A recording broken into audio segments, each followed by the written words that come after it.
Hello, my name is Larry Burkholder, Training Manager, Digger Specialties, manufacturer of the Westbury porch post. These are structural aluminum extrusions, powder coated in 12 colors. This is a 4-inch deco. There's a 6x6 deco as well. There's 4-inch smooth and 6-inch smooth as well. This is a structural porch post with all the models I just described having a weight rating of in excess of 10,000 pounds.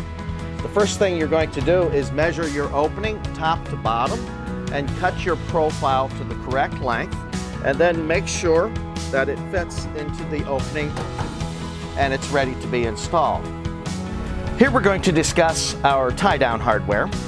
I have 3 of the 4 brackets installed, and I'm installing a tie-down bracket on this side and this side of the post, so I have uninterrupted access with the screen rail product on this side and this side.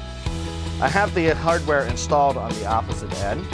The first thing I did was, first of all, these are marked this side away from the column, this side against the column, and I simply took a Sharpie and I marked where the diameter of the hole was going to be. I drilled out the hole with a 5/16 inch drill bit, and then it's simply a nut and bolt system that goes through the hole. And we're going to tighten this with a 1/2 inch wrench.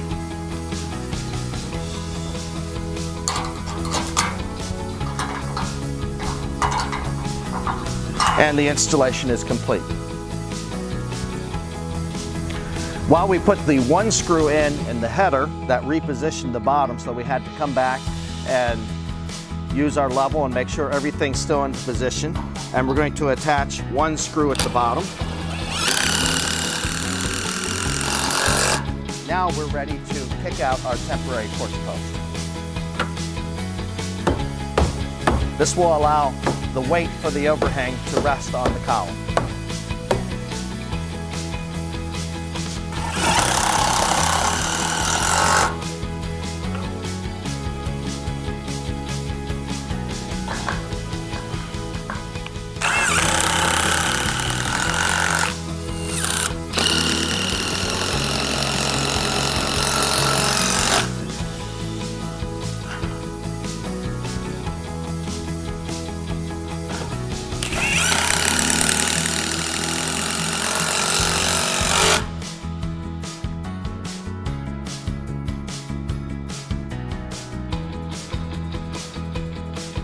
The last thing we need to do to complete this installation is to install our decorative covers, and these are tension fit. There's 2 male prongs that go into a female location, and just a couple taps with the rubber mallet, and that's installed. Thank you for watching this Westbury structural porch post installation. Have a great day.